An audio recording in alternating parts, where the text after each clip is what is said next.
The world of zero DTE options is exploding right now as traders see an opportunity of buying an option and seeing 5-10x returns in a matter of minutes or hours. And in this video, I'm going to demonstrate to you why SPX is a big reason to it, how to use SPX data even if you trade Nasdaq or other individual tickers, and the best ways to capitalize on it, such as dealers exposure and looking at market makers positioning. First of all, let's talk about zero DTE options specifically for SPX and how big this market actually is. So let's look at this paper published by CBOE back in 2022.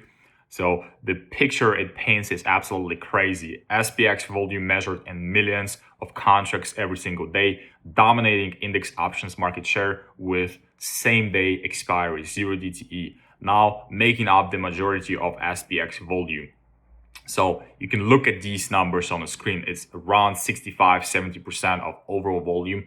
That's zero DTE. That's how crazy it is. And if you just compare SPX options volume to other individual tickers such as Micron, SNDK, and Palantir, you can see this staggering difference. And even if you compare it to other top ETFs such as SPY or QQQ, you can see the difference is around 10x. And it's clear that it's the center of gravity of modern equity trading. But size alone isn't why SPX data is so special. What makes SPX unique is structural, right? So SPX options trade essentially exclusively on CBOE. That's only one venue. And CBOE tags traders as opening or closing, which means you can reconstruct what customers actually did and therefore what inventory dealers actually hold. So that's a real positioning, not model positioning.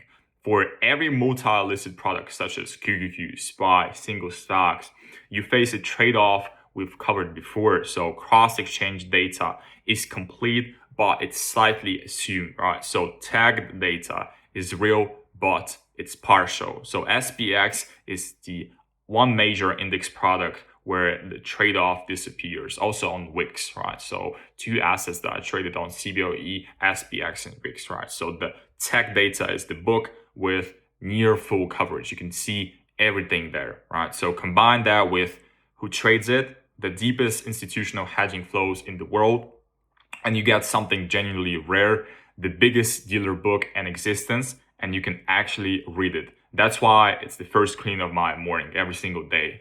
Now, if I trade Nasdaq, why do I even care about S&P options? Well, 3 reasons. First of all, it's a correlation.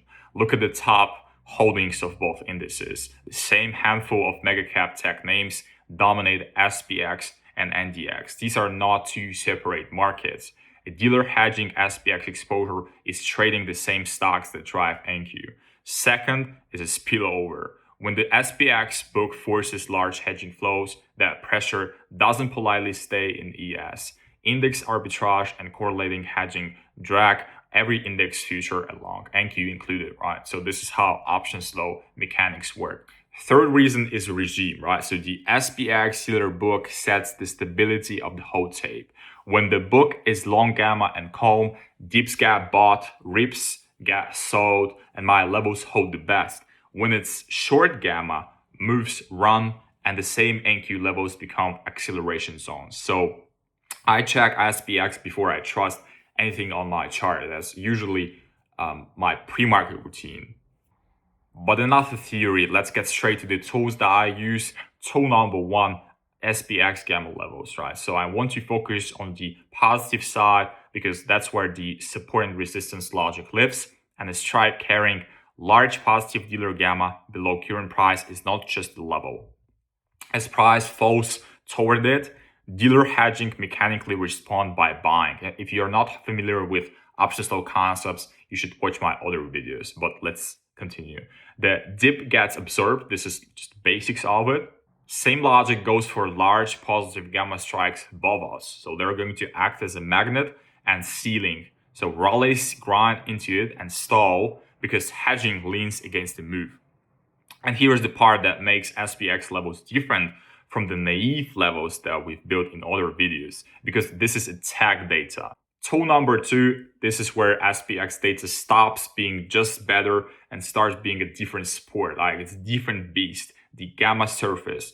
Most gamma exposure charts you've seen are a single curve. Every expiration collapse into one line with assumed signs. So the surface keeps both dimensions, exposure by strike and by expiration. And on SPX, it's built from tagged data, so the signs are real.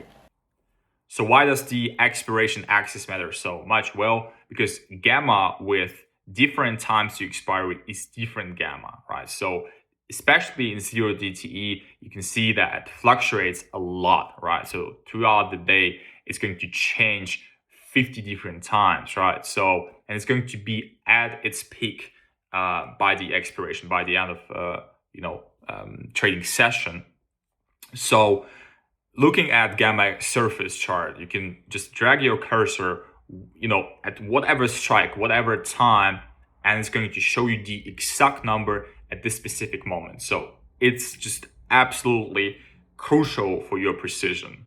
And finally, tool number 3, the charm surface. If you've seen my Greeks video, you know charm. It's a delta decay, that passive wind. So dealer hedges bleed off as time passes, forcing a slow, persistent flow through the session. And it never triggers a trade, it supports one or suppresses one. The charm surface show you where that wind is generated, decay pressure laid out by strike and expiration with real signs, because again, tagged data, CBOE data, and charm has a very specific geography. It concentrates near the money and near expiration. Deltas decay fastest on options that are close to the strike and close to the clock. So a big 0 DTE book near current price or loaded OPEX wick is going to have this big influence on the price, especially during PM session. 2 things that charm helps me with each morning. Direction is the first one. Which way today's decay flow leans, supportive or suppressive, relative to my bias, of course, and strength of it. So how concentrated the near dated exposure is, which tells me how much weight the wind deserves in my sizing.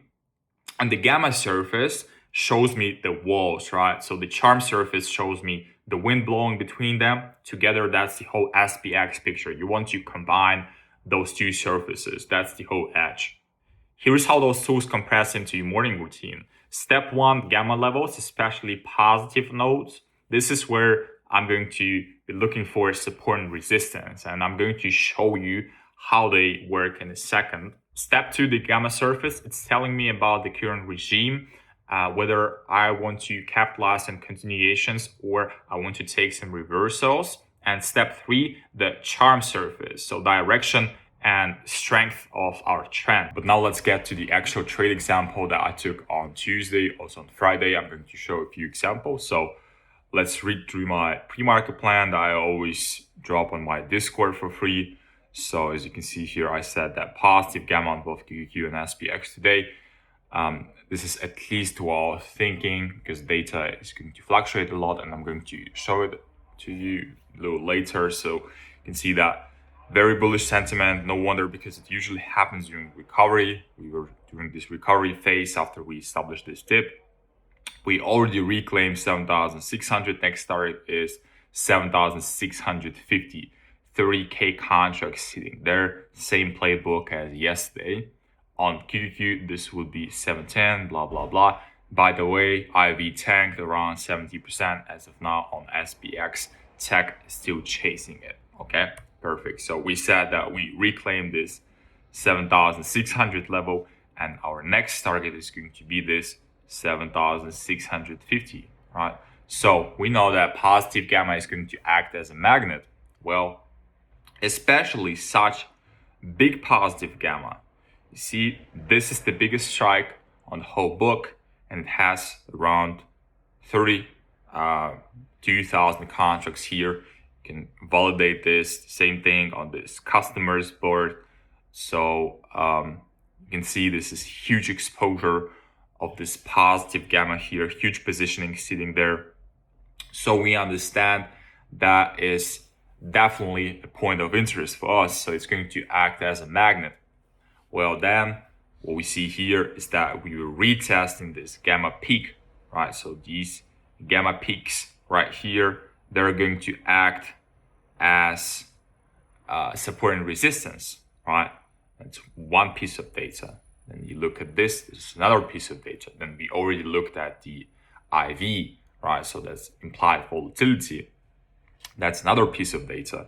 And then here we can see that charm was suppressive this whole session, but it is not going to be as useful at the beginning of a session, right? So it's always going to be at its peak as we approach this, these expiry nodes. You see that? So they're going to be here, right? So here I can say that we retest this gamma, sorry, not the gamma, but charm 0. So this happens when charm flips, and that's also kind of bullish signal for me, right? Even in the first 90 minutes, right? This is what I trade.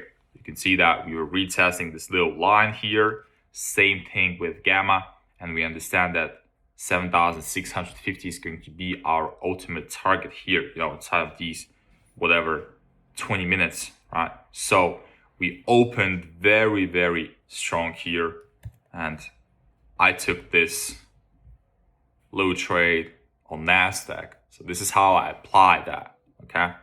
I look at SPX for context, and then I go for my net drift, go for my levels on QQQ and NDX, right? So I trade multiple assets here, and you can see around 940, this is where I took my long, then I held it for 10 minutes and closed it right here. And where did I close it? Well, I closed it around this 7,650 price on SPX, right? So where we had 30,000 contracts sitting there. And the thing about this strike here is that those positive nodes are going to act as support and resistance, right? So support can turn resistance and vice versa. So this is my favorite type of setup. So I take break and retest, right? So you can look at this example here that was absolutely beautiful. We reclaimed this node, then continue going up, and then we railed up probably, 100 points after that. Here is another example from this week. Let's read through my pre-market plan. So I said that Nasdaq is climbing up into positive gamma territory, blah, blah, blah. It's all about Nasdaq here. And then I say that on SPX, we are in 50 points range today, 7775, 7725. We will see whether QQQ intraday exposure aligns with them. Could catch some great break and retest. Charm is mostly suppressive. Jobs reported positive, good sign. In order to be very bullish, we would need to see us going straight through the east one, right? So we said that 7775 and then 7725. So that's 25 right here, and then it's 7775 here. So where does this come from? Well, if you look at these right here, these are the biggest positive nodes for today. Okay, in between them, we have this pocket of this negative gamma. Okay, so also you can look at it, this customer's exposure. See that? So it's going to validate your idea here. Okay, so if you look at what was happening around these levels, you can see that we tested this 7,725. And that was actually the bottom of the session. And we knew about this level 30 minutes before the session, right? Whatever, like a few hours before the session, because this data is going to be seen during pre-market as well, okay? And that helped me to take a few shorts during this session, right? So I trade on NQ, on Nasdaq, and this was my ultimate target, right? And you might ask me, well, this has never played out. Well, it doesn't have to play out, okay? It is just a theoretical level that is going to have some resistance to it or support to it, whatever, whatever direction. If we come there, perfect. Or if we retest this one at first, that's also perfect. And the reason why we never reached this 7,775 strike is because of implied range levels, right? So we understand that this session is probably going to stay in the range because we said that Wix is very low. It's Friday, no news, no nothing. So we've had NFP before, and usually when NFP is very, very aggressive, then we're going to see some kind of either V-shaped recovery, or you see the thing on the screen right here, right? So another reason here is because we've had this implied range. So these are new levels from options depth that are going to be calculated from 0 DTE ATM implied volatility structure. So you can use either anchored ones or rolling ones, right? So let's use those two deviations here. Let's apply it. And you can see that this one level was a little lower here. We understand that we have positive gamma here. And then this level was around 7,760. And that was exactly, see, top of this move, which is absolutely unbelievable. You could play it just inside of this range, taking this trade from here to here. But instead of it, I took 3 trades targeting 7,725.